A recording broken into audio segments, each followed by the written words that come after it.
अभी हम पढ़ रहे हैं चैप्टर 10 प्रकाश परावर्तन तथा अपवर्तन, है ना।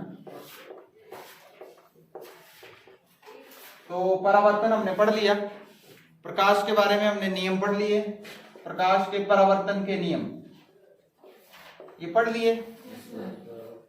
और क्या पढ़ा? अपवर्तन के बारे में भी हमने कुछ पढ़ लिया। परावर्तन का मतलब है कि जब प्रकाश की किरण किसी परावर्तक सतह से टकराई तो टकराने के बाद किसी एंगल पर मुड़ गई है, वापस हट के आई है, दूसरी तरफ नहीं गई है।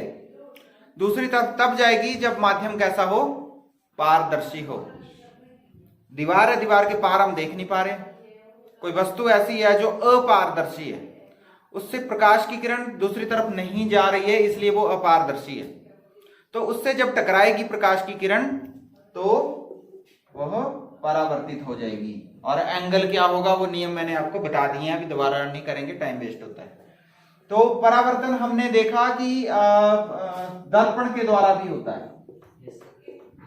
तो गोलीय दर्पणों के बारे में हमने पढ़ा, 2 तरह के गोलीय दर्पण हमने पढ़े, उनसे परावर्तन कैसे होता है और परावर्तन के बाद प्रतिबिंब कैसे बनता है, ये हमने समझ लिया। ठीक है।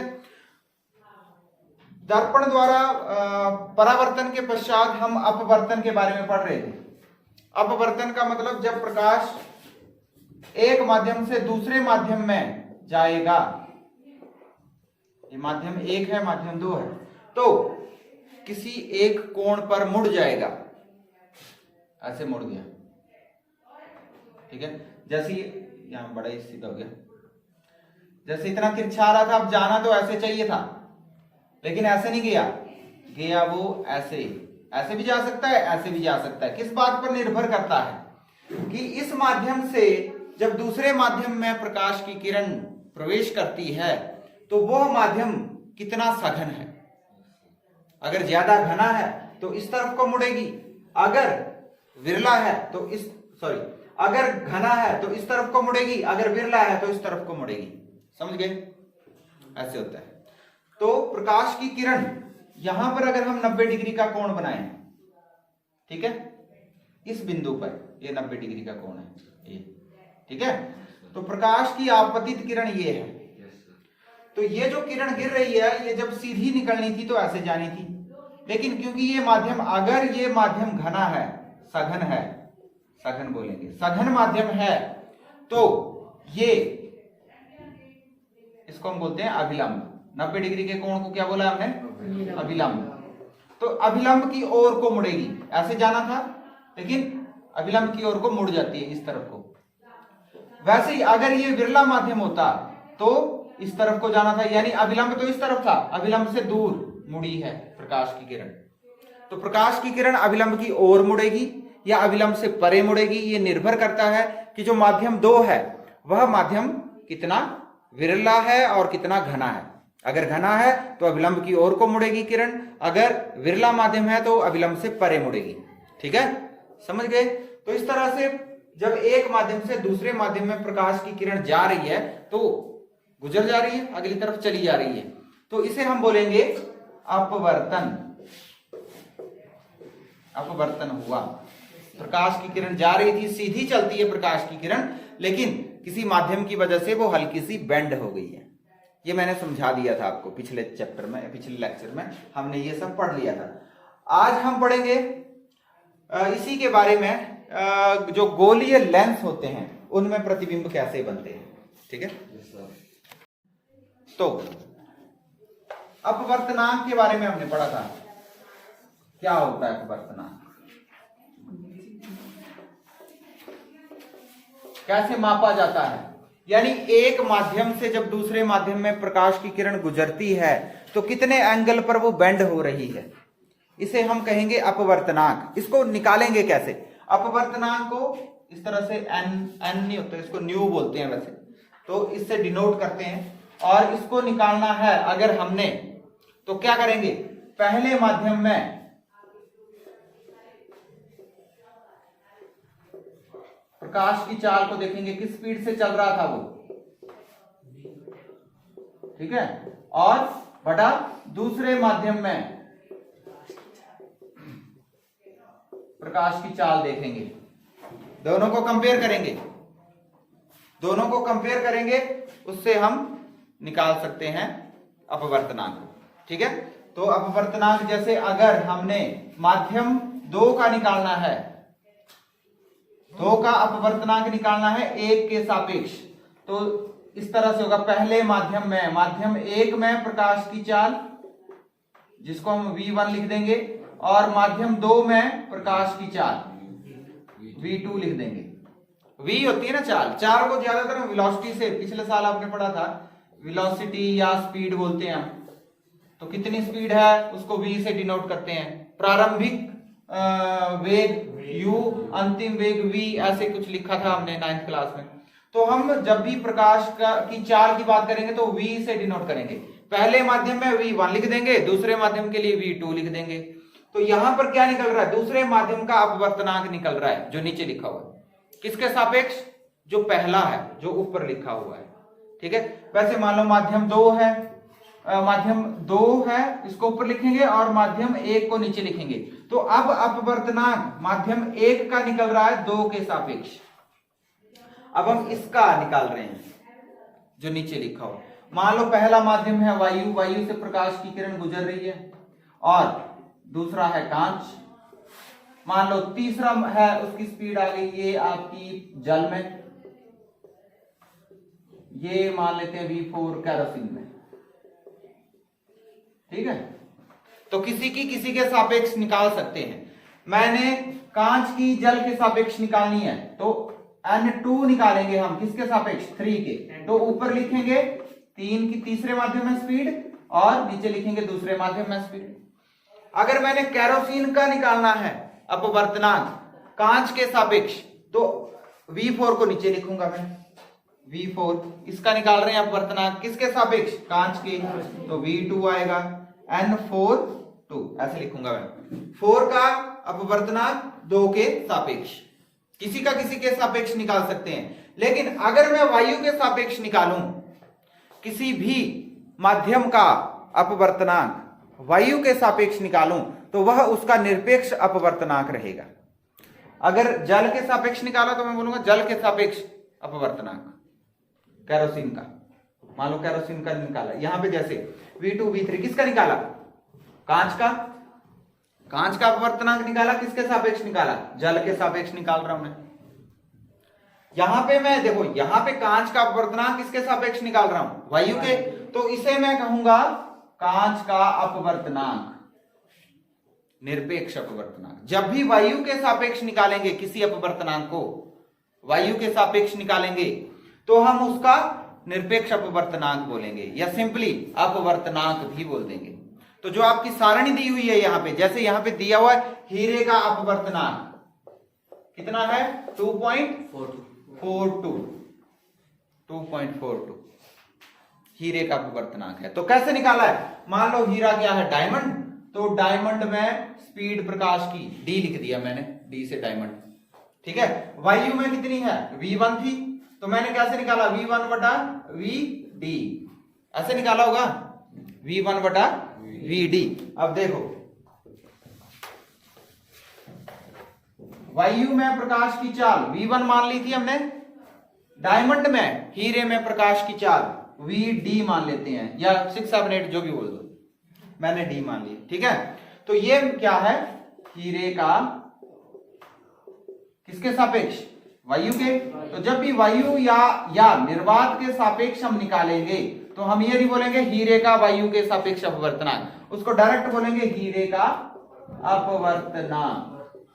लेकिन अगर हीरे का अपवर्तनांक मैंने जल के सापेक्ष निकालना है, तो जल के लिए मैंने V3 लिखा था, अब बोलूंगा मैं हीरे का जल के सापेक्ष अपवर्तनांक, वो कुछ इतना आएगा 2.1, ऐसे कुछ आएगा, 2.42 नहीं आएगा वो, तो वो सापेक्ष अपवर्तनांक है।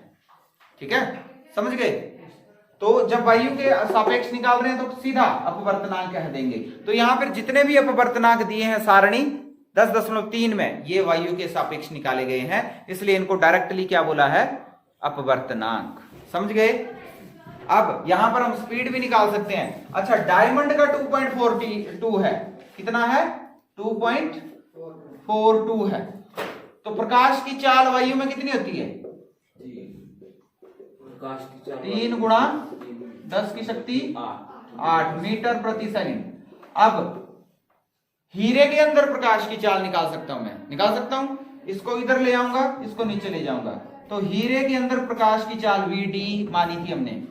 वायु के अंदर हमें पता है, वायु के अंदर सबको याद होना चाहिए, वायु या निर्वात में प्रकाश की चाल ये होती है मीटर प्रति सेकंड। इसको नीचे ले गए 2.42, इसको इससे गुणा करें, भाग करेंगे तो आएगा 1.03 ऐसे कुछ आएगा, इंटू 10⁸ मीटर पर सेकंड। प्रकाश की चाल निकल गई, हीरे के अंदर निकल गई। ऐसे जब हमें अपवर्तनांक पता है, अब आप किसी भी माध्यम में प्रकाश की चाल भी निकाल सकते हैं, ऐसे न्यूमेरिकल भी है यहाँ पे, ठीक है। तो गोलीय लेंसों द्वारा अपवर्तन, इस चैप्टर में हम गोलीय लेंस और गोलीय दर्पण की बात कर रहे हैं, ठीक है। तो गोलीय लेंस क्या होंगे? लेंस आपको पता है, दर्पण में तो एक तरफ पेंट किया हुआ था, यहां पर पेंट नहीं किया हुआ है, ये पारदर्शी है। प्रकाश की किरण इसमें से गुजर जाएगी दूसरी तरफ, तो जिसमें सतह गोल हो। अब किस तरफ को गोल है? एक तो हो सकती बाहर की तरफ को उभरी हुई, और एक हो सकती अंदर की तरफ को, ठीक है। एक हो सकती परावर्तक सतह की वो ऐसे बाहर की ओर है, और एक होती ऐसे अंदर की तरफ, ठीक है। तो लेंस जब भी होगा तो एक तरफ को ऐसे उभरा हुआ है और एक तरफ को मान लो ऐसे सीधा है, या इस तरफ को भी उभरा है, इस तरफ को भी उभरा है ऐसे। यहां से भी ये क्या कौन सा है? उत्तल। यहां से भी कौन सा है? उत्तल।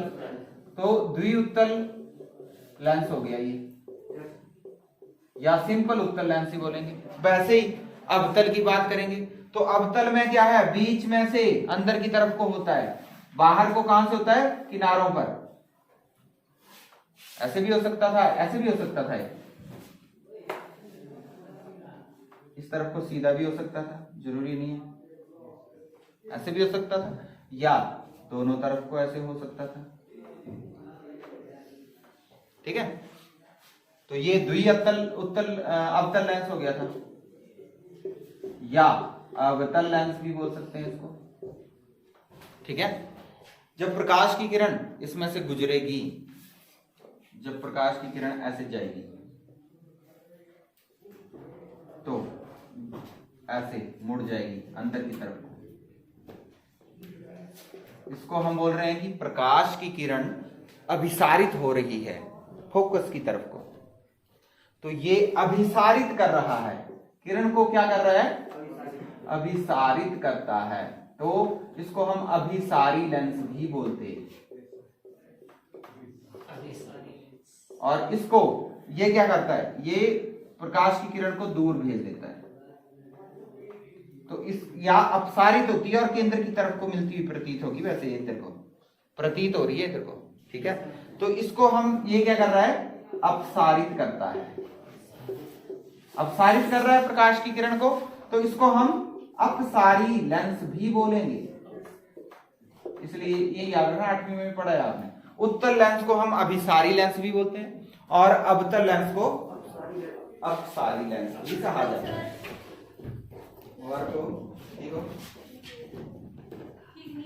क्यों? इन लेंसों में भी अब हम केंद्र, फोकस दूरी, इसकी बात करेंगे। तो सबसे पहले तो देखो, इन लेंस की जब हम बात कर रहे हैं तो जो बीच वाली लाइन है उसको हम कह सकते मुख्य अक्ष, ऐसे कहा था हमने। तो वही चीजें हैं जो हमने दर्पण में करी, ठीक है। वैसे ही वक्रता केंद्र होगा, फोकस पॉइंट होगा, लेकिन क्योंकि उत्तल लेंस की बात कर रहे हैं, इसका ये पृष्ठ भी गोलीय है, ये पृष्ठ भी गोलीय है, तो ये एक गोला है, इसके लिए केंद्र यहां पर है, फोकस दूरी यहां पर है। ये वाला ऐसे है, तो इस तरफ को होगी फोकस दूरी ये, और ये होगा वक्रता केंद्र, ऐसे होगा ना, दोनों तरफ होंगे ना। तो ये लेंस जो द्वि उत्तल या द्वि अवतल लेंस है, इसमें दोनों तरफ centre, focus point, focal point ये दोनों होंगे। ठीक है, मुख्य अक्ष, बीच वाली लाइन, इसको ये आप मान सकते हैं ऐसे। यहां पर इसमें भी ऐसे एफ, इस वाले गोले के लिए यहां पर सी, यहां पर एफ, यहां पर सी। अब क्योंकि ये दोनों ही सी और एफ हो गए, इसलिए हम इसको ऐसे बोल सकते हैं C1 C2, F1 F2। आपकी बुक यहां पर भी ऐसे F, इस तरह F1 C1 F2 C2, इधर को 2 मान लो, इधर को 1 मान लेना। ठीक है, यहां पर एक और चीज आती है, इसका जो केंद्र है वो प्रकाशीय केंद्र कहलाएगा, ध्रुव नहीं है यहां पर प्रकाशीय केंद्र कहलाएगा।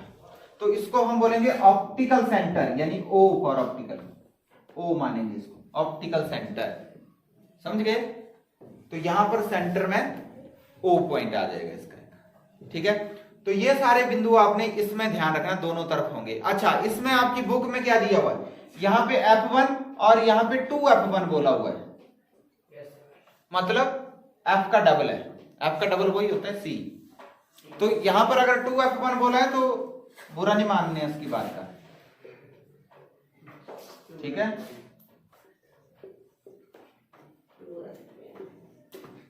बस ये 2 आ रहा है 2 बारी, तो थोड़ा कंफ्यूजन हो जाता है यहाँ पे, इसलिए हम 2F2 की बात ही नहीं करेंगे, हम यहाँ पर भी C1 और C2 की बात कर लेंगे। ठीक है, लेकिन आपको हमेशा याद रहना चाहिए कि जितनी दूरी यहां से यहां तक की है, उतनी ही यहां से यहां तक की भी है। तो F और F दूरी को स्मॉल f से डिनोट करते हैं, तो ये 2F हो जाते हैं, इसलिए इसको 2F बोला है, F का डबल, इसलिए 2F बोल दिया इन्होंने। ठीक है, आप अपनी सुविधा के लिए इसको C मान के चलो, तो यहां पर हम C1 लिखेंगे, वहां पर C2 लिखेंगे। ठीक है, तो यह है हमारा लेंसों द्वारा प्रतिबिंब बनना। तो प्रतिबिंब बनने के लिए हमें किन्हीं 2 किरणों को जानना जरूरी है, किस तरह से किरणें अपवर्तित होती हैं लेंस के द्वारा। तो बात करते हैं सबसे पहले उत्तल लेंस की। यह है उत्तल लेंस, को हमने क्या बोला है, अभिसारी लेंस भी बोला है, अभिसारित होती हैं किरणें। ये हमने मुख्य अक्ष लिया हुआ है, पता है आपको, F1 F2 2F1 2F2 यानी C1 C2। ठीक है, और सेंटर में O। अगर तो किरण सीधी जा रही है, समांतर, मुख्य अक्ष के समांतर जा रही है, तो वो अभिसारित हो जाएगी, किस तरफ को, अभिसारित होकर कहां से गुजरेगी, कहां से गुजरेगी, फोकस बिंदु से होकर गुजरेगी, उधर को गुजर गई, किरण जाएगी ना उधर को। जब आप पारदर्शी माध्यम है तो किरण ने तो जाना ही है उधर को, हटके थोड़ी आएगी, तो जाएगी तो मतलब जा रही है। अभी ये वास्तविक बात है, कोई दिमाग की सोच नहीं है, किरण जाएगी तो जाएगी। ठीक है, तो अगर तो समांतर है तो अपवर्तन के पश्चात वो मुख्य फोकस से होकर गुजरेगी, अभिसारित होगी मुख्य फोकस की ओर, ऐसा भी बोल सकते हैं। ठीक है, अगर दूसरा, अगर जाएगी O पर, सॉरी C नहीं है, ये O है, अगर जाएगी O से, प्रकाशीय केंद्र से होकर गुजरेगी, तो बिना मुड़े गुजर जाएगी, इसमें कोई भी अपवर्तन इस तरह का नहीं होगा, मुड़ेगी नहीं। ठीक है, यहां से होकर गुजरेगी तो सीधी निकल जानी है। ठीक है, अगर फोकस से होकर कोई किरण जा रही है तो अपवर्तन के पश्चात वो मुख्य अक्ष के समांतर होकर गुजरेगी, अपवर्तन के पश्चात समांतर होकर गुजरेगी। तो ये 3 किरणें हमारे लिए यहाँ पर आवश्यक हैं, इन 3 किरणों पर हम बात करेंगे, और 2 किरणें इनमें से हम लेंगे, और उन 2 किरणें, वो 2 किरणें अपवर्तन के पश्चात जहां कटती हैं या कटती हुई प्रतीत होती हैं, वहां हम बोलेंगे इमेज बन गई। ठीक है, जब हम बात करेंगे अवतल लेंस की, अगर ये O है, ये मुख्य अक्ष है, O है, अगर प्रकाश की किरण समांतर होकर जाएगी तो यहां पे अभिसारित तो नहीं होगी, अपसारित होगी, दूर जाएगी। तो ये चली गई इधर को। अब तो नहीं केंद्र की तरफ जाने वाली, फोकस की तरफ, लेकिन ये प्रतीत होगी कि फोकस से होकर निर्गत हुई है, ऐसा लगेगा। और अगर फोकस की ओर को भेजी जाएगी, अगर फोकस की ओर को भेजी जाएगी तो देखो टकराने के बाद वो समांतर होकर गुजरती हुई ऐसे जानी तो इधर को है ना, जाएगी उधर को, ऐसे उधर को चली जाएगी, जा भी रही है, प्रतीत क्या हो रही है, इधर को तो जानी नहीं है, उधर को ही जाएगी, ठीक है। और अगर तो यहां से यहां पर टकराएगी सीधी, तो सीधी गुजर जाएगी, तो कोई फर्क नहीं, तो कोई फर्क नहीं, ठीक है। दोनों केसेस में चाहे अवतल लेंस है चाहे उत्तल लेंस है, अगर प्रकाश की किरण प्रकाशीय केंद्र पर गुजरती से होकर गुजरेगी तो बिना विचलित हुए वो दूसरी तरफ चली जाएगी, चाहे अवतल लेंस हो चाहे उत्तल लेंस हो। तो ये बात याद रखनी है, ज्यादा फर्क नहीं है दोनों में, बस दिमाग में रखना है यहां पर अपवर्तन हुआ है तो किरण जो है दूसरी तरफ को जा रही है, बस इतना याद रखो आप। अच्छा, अब मैंने जब उत्तल लेंस की बात की है तो उत्तल लेंस में मैंने आपको बोला था वैसे ही प्रतिबिंब बनेंगे जैसे अवतल दर्पण में बने थे, उल्टे, एक तरफ को उल्टे थे, बड़े होते गए, छोटे भी थे, बड़े बड़े होते गए, और एक तरफ को बड़ा, सीधा और आभासी बना था। तो वैसे कुछ यहां पे होगा।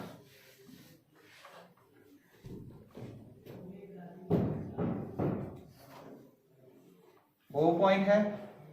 अब अगर तो कहां पर है बिंब, अनंत पर रखा है, कोई प्रॉब्लम नहीं है, अनंत पर अगर बिंब रखा हुआ है तो उसका प्रतिबिंब फोकस पर ही बनना है, और फोकस पर बनेगा तो इस तरफ को बनेगा, क्योंकि यहां पर जाएगी F2 की तरफ, यहां C लिखता हूं मैं, ठीक है। बाद में आपने कर लेना कि ये 2F1 है और 2F2 है, ठीक है, समझ गए। तो जब इससे निकलने वाली प्रकाश की किरण यहां टकराएगी तो मुख्य फोकस से होकर गुजरेगी, सीधी बात है, तो यहां पर ही प्रतिबिंब बनेगा। और इस तरफ को, अब मैंने बात क्या की, पहले इस तरफ को बन रहे थे उल्टे, अब इस तरफ को उल्टे बनेंगे। अगर तो C से पीछे कहीं रखा है, जब हमने दर्पण में यहां रखा था तो इनके बीच में प्रतिबिंब बना था, कहीं इनके बीच में बना था, छोटा बना था और उल्टा बना था, तो वैसे ही इन दोनों के बीच में बनेगा कहीं। देखो यहां पर रखा है, एक तो किरण ये गई, दूसरी मैं निकालता हूं इधर से होते हुए, तो यहां करना उल्टा। अगर C से पीछे कहीं रखा है मुख्य अक्ष पर तो उसका प्रतिबिंब सामने F2 और 2F2 के बीच में बनेगा, उल्टा बनेगा और छोटा बनेगा। अब ये कैसा है, वास्तविक, वास्तविक बना, जैसे उधर बना था दर्पण में वास्तविक, वैसे यहां भी इसको वास्तविक कहेंगे, हमने सिर्फ डायरेक्शन चेंज की है, उसमें इधर बन रहे थे अब उधर बनाएंगे। C पे रखेंगे, रखा था तो C पर ही बना था, उतने ही साइज का बना था, ऐसे बना था ना दर्पण में, तो यहां पर बनेगा भी उतने ही साइज का बनेगा। एक किरण ये ले लो, C पर रखा है, एक किरण फोकस से होकर जा रही है यहां, और दूसरी अगर फोकस से होकर गुजारेंगे तो टकराने के बाद जो समांतर होकर इधर बन जाएगा C पर, ठीक है, दो किरणें उधर कट रही हैं तो इधर बनेगा। वैसे ही अगर इधर रखेंगे तो फिर हम इससे पीछे बना था और बड़ा बना था, वैसे ही क्या होगा, अब इससे पीछे बनेगा। जब यहां पर बिंब रखा है C1 और F1 के बीच में, तो C2 से परे बनेगा, उल्टा बनेगा और बड़ा बनेगा, ठीक है। फोकस पर रखेंगे तो अनंत पर बनना है, अनंत पर रखा था तो फोकस पर प्रतिबिंब बना था, अगर फोकस पर रखेंगे तो अनंत पर प्रतिबिंब बनेगा, इसकी बात ही नहीं हम करेंगे, खुद ही समझ लेना। अब अगर F से आगे रखा था कहीं तो प्रतिबिंब इधर बना था ना सीधा दर्पण के केस में, अब यहां पर क्या होगा, अलग से बना लेता हूं, अगर ये फोकस है, ये फोकस है, ये C है, ये C1 F1 F2 C2, अगर इनके बीच में कहीं रखा है तो देखो सीधी ये जाएगी F से होती हुई, ठीक है, दूसरी यहां ले जाओगे तो ये तो एक दूसरे से परे जा रही हैं, ये नहीं मिलने वाली उधर, लेकिन इधर मिलती हुई प्रतीत होंगी कहीं, इधर बड़ा है सीधा, और ये प्रतिबिंब आभास हो रहा है, बन नहीं रहा है, इधर तो किरणें आएंगी नहीं हटके, किरणें तो चली गई उधर, तो इधर कैसा है, ये आभासी। समझ गए? मैंने सिर्फ डायरेक्शन चेंज की। अगर आपको अवतल दर्पण से बनने वाले प्रतिबिंब ज्ञात हैं, याद हैं कैसे बने हैं, तो उत्तल लेंस में भी वैसे ही बनने, सिर्फ डायरेक्शन चेंज करनी है हमें। ठीक है, बिंब तो इस तरफ को ही रहेंगे। ठीक है, वैसे ही अब बात हमने जब की थी उत्तल दर्पण की, वैसे ही कुछ बिंब के प्रतिबिंब यहां बनेंगे अवतल लेंस में। अब अवतल लेंस में बनेंगे, उसमें हमने बात की थी दो ही जगह की, या तो अनंत पे रखा था हमने बिंब, या मुख्य अक्ष पर कहीं रखा था। अनंत पर रखा था फोकस पे बना था, आभासी बना था, सीधा बना था, है ना। और अगर मुख्य अक्ष पर रखा था तो छोटा बना था, आभासी बना था दूसरी तरफ को। वो अब हम इस तरफ को बनाएंगे। एक बार फिर बता देता हूं दर्पण में कैसे बना था। अगर हमारे पास उत्तल दर्पण था, ऐसे ऐसे वाला दर्पण था, यहाँ पेंट है, तो हमने दो कंडीशन ली थी, अनंत पर तो फोकस पर बना था। इस तरफ को सीधा बोला है, लेकिन बना नहीं था, बोला आभासी है। इस तरफ को तो पेंट किया हुआ है, पेंट किया ना, इस तरफ थोड़ी कुछ बन रहा है, तो आभास है, सीधा है, छोटा भी बनेगा। अगर अक्ष पर कहीं रखा है तो ये छोटा प्रतिबिंब बनेगा, सीधा बनेगा, छोटा बनेगा, आभासी बनेगा। ऐसा ही अब अवतल लेंस में बनना है। या तो अनंत पे रखा है तो फोकस बिंदु पर, कहा इधर नहीं बनना, इधर बनेगा, इधर बनेगा। समांतर होके जानी है, कितने हटके इधर मिलती प्रतीत होंगी। इधर तो चली गई, इधर कटेगी। अनंत पे रखा है तो फोकस पे बना है, इधर कैसा होगा, वही जो यहां था, सीधा आभासी छोटा, लेकिन अब इधर को बन रहा है। अगर मुख्य अक्ष पर रखा था कहीं, तो हमने बोला एफ से आगे बना था, छोटा बनाया था, तो एफ से आगे बनेगा, यहां कहीं छोटा बनेगा, सीधा बनेगा, आभासी बनेगा। समझ गए? वो जो उस कंडीशन में थी, यहां पर उत्तल दर्पण में, यहां अवतल लेंस में कर देंगे वही कंडीशन, डायरेक्शन चेंज कर देंगे, बाकी वही रहेंगे, नाम वही रहेंगे, छोटा बड़ा वही रहेगा। ठीक है, बाकी आपको पता है चिन्ह परिपाटी, आपको पता है किस तरफ प्लस होता है, किस तरफ माइनस होता है। ऊपर को प्लस है, नीचे को माइनस है, दाईं तरफ को इधर से प्लस आएगा, इधर को नेगेटिव आएगा। ठीक है, समझ गए? इसमें भी वैसे ही लेंस फार्मूला आ जाएगा, जैसे दर्पण फार्मूला हमने किया था, वैसे ही लेंस फार्मूला आएगा, सिर्फ हमने चिन्ह चेंज किया है। वहां हमने बोला था दर्पण फार्मूला, दर्पण सूत्र है ना, अब उसको कंपेयर करते हैं लेंस सूत्र से। ठीक है, दर्पण सूत्र हमने बोला 1/v plus 1/u, sorry 1/u plus 1/v is equal to 1/f। यहां पर क्या हो जाएगा, 1/u माइनस कितना का फर्क है, आवर्धन m is equal to h dash upon h, ऐसे होता है कॉमनली, कोई माइनस नहीं कोई प्लस नहीं लगाना है। लेकिन अगर हमने v और u से ज्ञात करना है तो u/v था या v/u, v/u था, v/u था माइनस के साथ। यहां पर क्या होगा, magnification is equal to v/u plus के साथ हो जाएगा। ठीक है, ये याद रखनी है। तो अगर आपने दर्पण सूत्र, दर्पण फार्मूले, दर्पण द्वारा बनने वाले प्रतिबिंब समझ लिए हैं तो लेंस में कोई दिक्कत आने वाली नहीं है। आज का जो ये टॉपिक था उसको समझ आया है जिसने पिछला टॉपिक पढ़ा है।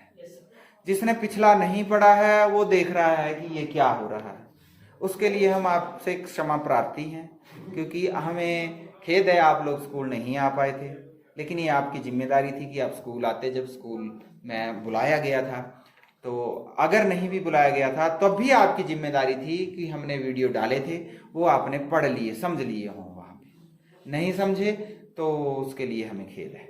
आपसे उम्मीद है कि अब आप पढ़ के आएंगे, ठीक है, और अगला समझेंगे।